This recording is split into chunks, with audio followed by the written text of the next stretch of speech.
They said drugs would make you cool. Go in my room. I just asked you No, a Mom, question. shut up, Mom. Tell me to shut Leave me up. alone. Get back here. Riho! Just say it to my face, dude. What? Just say it, dude. What? It's my face. What's wrong with you? Man, forget you guys. Hey, wake up, sleepyhead. Pay attention in my class. They said drugs would make you cool. They lied. Find out the truth about drugs. drugfreeworld.org.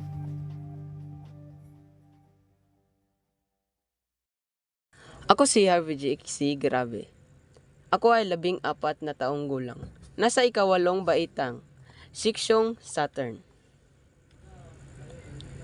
Ano nga ba ang droga? Ang droga ay mga kemikal na maaaring magdulot ng mga epekto sa katawan at isipan kapag ito ay iniinom, sinisipsip o ini-inhale. Maaari itong magdulot ng iba't ibang mga uri ng karanasan mula sa pagbabago ng emosyon hanggang sa karamdaman sa katawan at kaisipan. Ito ay gumagawa ng hindi inaasahan at ito ay mapanganib, lalo na para sa mga kabataan. Ano nga ba ang epekto ng pag-aabuso sa droga? Ang paggamit ng droga ay maaaring magresulta sa pagkawala ng kontrol sa sarili, pagkakaroon ng dependensya, at kahirapan sa pag-alaga sa sarili at sa mga mahal sa buhay. Hindi lamang ito ay nagtataglay ng negatibong epekto sa individual na gumagamit, kundi maaari rin itong magdulot ng pagdami ng kriminalidad at pang-ekonomiyang pinsala sa isang komunidad. Ito ang 5 tipo upang maiwasan ang drug abuse.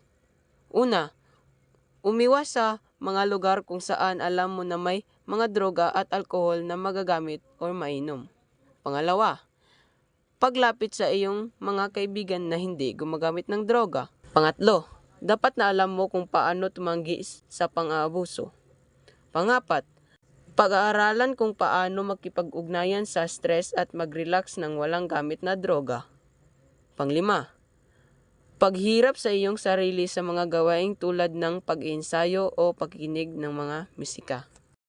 At dito lamang nagtatapos ang aking ulat at ang panghuli nating natutunan ay huwag tayong gumamit ng droga upang tayo ay hindi mapinsala.